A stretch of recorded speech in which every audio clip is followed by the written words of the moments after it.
Hello guys, I hope you are doing well. Welcome back to my channel. So today's topic is pharmacotherapeutics of COPD. COPD means chronic obstructive pulmonary disease.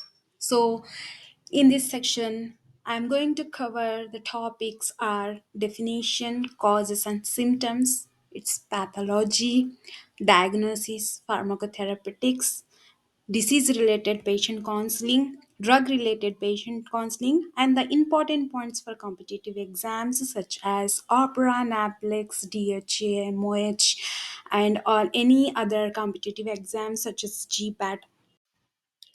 So, coming to the topic, what is COPD? COPD is a chronic obstructive pulmonary disease, which is a chronic progressive lung disease where the airflow is limited due to inflammation and the mucus production and obstruction of alveoli. That condition is called emphysema.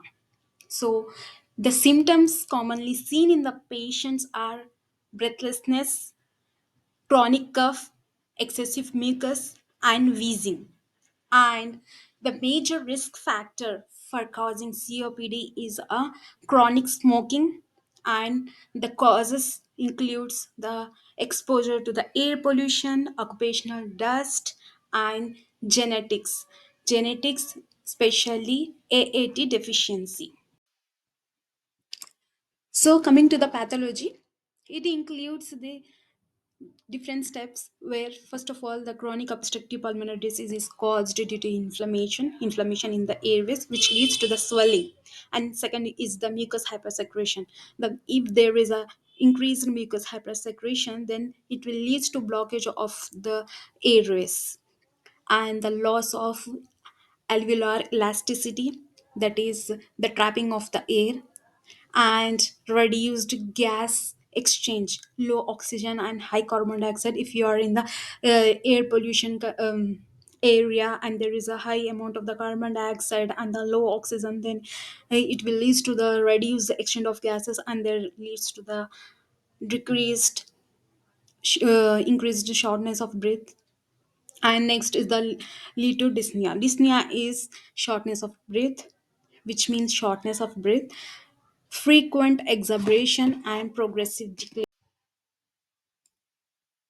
So next coming to the diagnosis of the COPD. So here the spirometer is used for severity gold standing based on the symptom and exaberation history, and other tests such as the chest x-ray, CT, ABG in severe cases. ABG means atrial blood gases. So after diagnosis, the next point is the treatment. So coming to the treatment part, this slide explains a crisp and quick overview of the pharmacotherapeutic, which means the treatment for the chronic obstructive pulmonary disease. So these are the management flow chart, and these are the 8 steps. So in the step one, first we have to start with the bronchodilators for the quick relief. That is short acting and long acting beta blocker. Short acting beta blocker name is the salbutamol and ipratropium. And next point is to the maintenance therapy, which means for the daily control. And the next is the stronger control, where the combination of the two long acting beta blockers is used. And for the inflammation, um, inhale corticosteroid is needed. And for the severe COPD, the triple therapy is given, that is a long acting beta blocker, long acting muscarinic agent plus inflammatory ICS, inhale corticosteroids. The extra options are of roflumilast and the mucolytic agents are given, and for the flare-ups, then antibiotic therapy is given. If there is a um, diagnosis of the low oxygen, then oxygen therapy.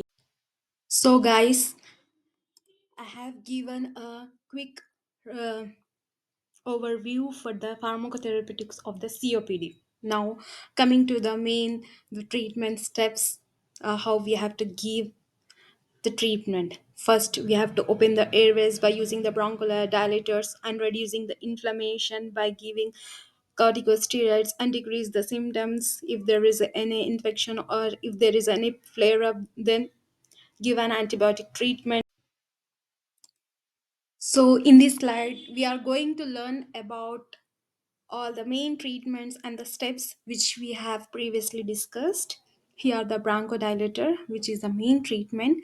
In this, the medication is used to relax the airway muscles to make easy to breathe. Okay, so in that we have shown the short acting and long acting beta blocker.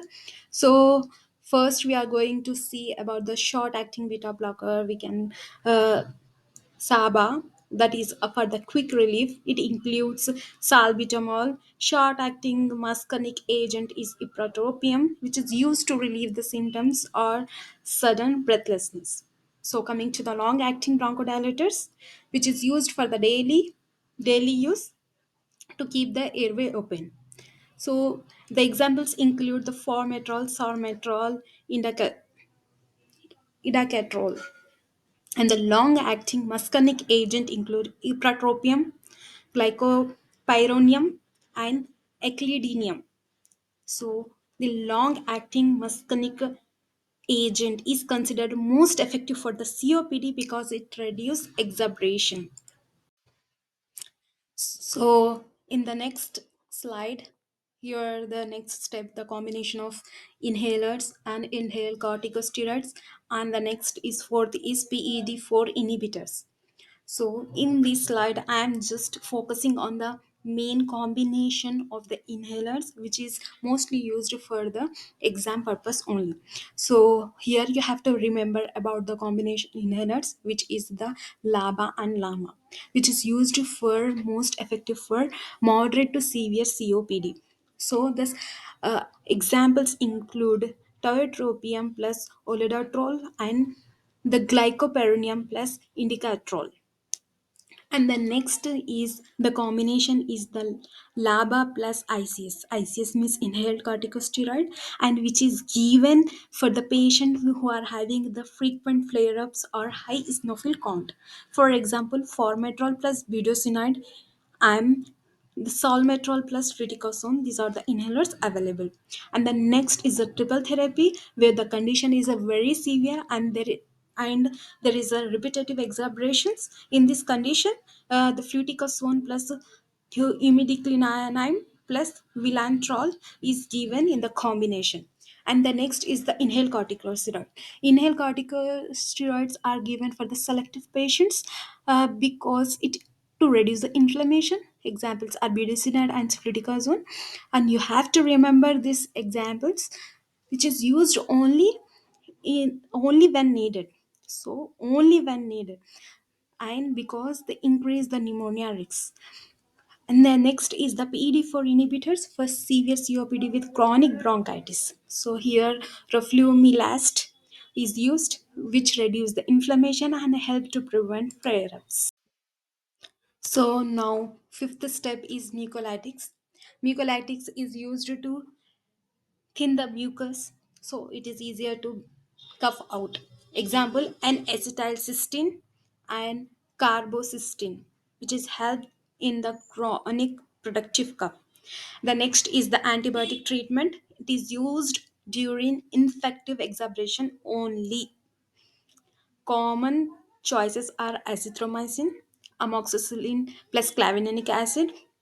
Next is doxycycline, and the long-term azithromycin may be used in frequent exacerbators. Antibiotics only used in the infective exacerbation only. So the next is the oxygen therapy for the patient with a low oxygen level, and the long-term oxygen therapy improves survival. And the last is the non-pharmacological, which is equally important for the control of the COPD. Smoking cessation is most important, and next is the pulmonary rehabilitation, and you have to take the vaccination such as influenza, pneumococcal vaccination, and the nutritional support should be given. Exercise and breathing exercise is very important. Till now, we have studied about the complete overview of chronic obstructive pulmonary disease. what is mean by chronic obstructive pulmonary disease and how it happens, uh, and its pathology, its diagnosis, its treatment. Now now the next part is the patient counseling. So when you are in the practical session, you have to give a patient counseling if the patient came with a disease of chronic obstructive pulmonary disease. So you can give a counseling regarding, do you know about the COPD, what it means, how it affects, and what are the causes, and how to stop, what are the preventive measures, and do you know about the daily medication every day or when needed medication, and what are the technique of the inhalers, and preventive measures. So we are going in a brief where we have to give a patient counseling. So already we have discussed about what is COPD means. So now I am going to give a quick view about the patient counseling on the COPD. COPD means which will affect the lungs, which make the lungs very weak, and the airways are narrowed due to the production of high cough, and which leads to breathlessness and shortness of breath. Then the next, it is caused due to mostly smoking, or also from the dust, pollens, chemical, or repeated lung infections. And the medications used are controlled inhaler, reliever inhaler, controller inhaler, which means which should be taken every day, which keeps your lungs open and reduce swelling, and relief inhaler is used as needed for sudden breathlessness. So it is important to use inhalers correctly, and after using inhaler, rinse the mouth after using steroid inhalers, because it will cause the mouth infection or blisters on the tongues. So better to wash your mouth. So what is inhaler techniques? In the simple steps I am going to explain. First, you have to shake your inhaler, breathe out fully, and place the inhaler in the mouth, and press and breathe in slowly. Hold the breath for 10 seconds and then breathe out gently. After use of the inhaler, just gargle. The next is the preventive measures. What are the preventive measures to control COPD? So stop smoking completely. It's very important, and avoid the pollution, dust, smoke, strong smells, cold air. Better to wear a mask in the dusty places, and drink plenty of water to thin mucus, and walk daily or do light exercises. Eat small and healthy meals. So better to do a daily exercise and after explaining about the preventive measures, then you have to explain about when to seek help. When to seek help means it's due to the emergency condition. If the patient is having some symptoms, you can say like if you have a chest tightness, shortness of breath, increased cough, and if there is a change in the mucus and fever, chest tightness, and your reliever inhaler is not working, which means if you are taking the inhaler but the symptoms and you don't feel any relief while taking the inhaler, so then next you can give a counseling as a vaccinations. Take vaccinations such as the flu vaccine every year, and pneumonia vaccine as advised by the doctor. And the next is the breathing exercises, which is very important. By using some devices, do inhale and exhale breathing exercises, which helps the lungs muscles strong and help to reduce the breathlessness. And overall, the general patient counseling is always carry your reliever inhaler. Store inhaler at the room temperature. Check inhaler expiry and dose counter. Do not share inhalers with others. Inform doctor if you have shakiness, that is hand shakiness, and fast heartbeat or thirst. You are feeling a frequent thirst. So, after giving a disease related patient counseling, now coming to the drug related patient counseling for the COPD. So, you are now going to explain about the drug, why you need the medication for COPD patients. So, you can explain them that this medication is used to help to open airways, reduce swelling, or prevent attacks, and make breathing easier. On the type of medication, if the patient receive a reliever inhaler usually is in a blue color, and it is used for the quick relief, and it is only used when needed, and it will work very fast. Example, salbutamol. And use only during breathing difficulty. If you need it more than 2 to 3 times a week, then you must inform to the doctor. You should give a patient counseling as if you need it more than 2 to 3 weeks at times a week, you must inform your doctor. And for the control inhaler, which is used daily, which is found in a brown orange color, which is used to reduce the flare-ups and prevent inflammation, and such as it contains steroids and long-acting bronchodilators. So the examples is budesonide, glucomethasone, formoterol, salmeterol. So here you have to give a patient counseling as use this every day, even when you feel fine. Do not skip doses. Always rinse your mouth after steroid inhalers to prevent infections. So next, coming to the combination inhalers, it is given when the patient is in a severe condition. So in these, inhalers should be given for the better control. Use them exactly as prescribed. So now coming to the long-acting muscarinic agent, which is used to help airways open for 24 hours. Example, tiotropium. And the patient counseling is used once daily at the same time. Do not double the dose if you forget. So the patient counseling topic I have included specially to focus drug related. Here you have to remember a specific counseling for the specific drug, and these points are important for your exam. So focus on the patient counseling point. So coming to the phosphodiesterase 4 inhibitor, which is used for severe COPD with frequent exacerbation. Ro- roflumilast. Here, the patient consent should be given as may cause nausea or weight loss. Take it with food and report any severe side effect. And mucolytics, coming to the mucolytics, which is helps to reduce the mucus by thinning the mucus. And patient counseling is to drink plenty of water to help the medicine to work better, because water can also thin the mucus. And the next is the antibiotics is used during the frequent flare-ups or infections. Example, azithromycin. You have to say about the antibiotic to complete the full course which is prescribed by the doctor, because to avoid antibiotic resistance. And then next is the oxygen therapy is given for the patients with who are having the low oxygen levels, and should be prescribed as should be used as prescribed, and do not change oxygen flow rate by yourself. So if there is a low condition and if they are not responding to the oxygen flow, so just go to the emergency. So, coming to the last end of the sessions, by important points for competitive exams. So, here there is a lot of questions.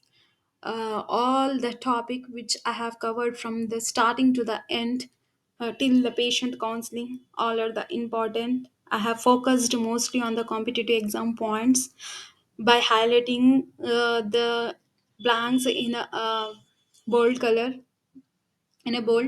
So now first point here is the terbutaline is a beta agonist used in the treatment of acute attacks of asthma. You can remember as like terbutaline is used in the treatment of acute of asthma, or there might be a question as terbutaline is a beta 2 agonist or beta 1 agonist, or whatever some options will be given. So remember the such a points. And at young age, COPD is caused by rare genetic condition called dash. Sometimes they will asking a called options, different options. So alpha 1 antitrypsin deficiency. So some of the questions are dyspnea means there will be options, different options. So shortness of breath when salbutamol is used with betamethasone inhaler, and what the time gap between them is 10 minutes. before. So focus on before, after. There will be asking such a questions. So salbutamol is used 10 minutes before corticosteroid inhaler. There might be different A, B, C, D questions which will be confusing. They will be replacing the salbutamol with the ipratropium, or they will be asking like used after 10 minutes or before 10 minutes. So be focused on the options also.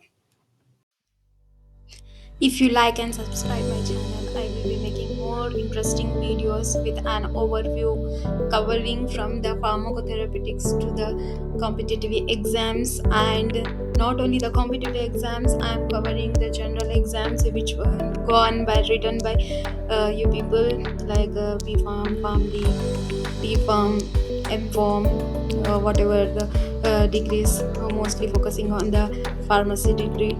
So I will be focusing on it. If you encourage me, I will be focusing on the complete diseases and the topics. Thank you.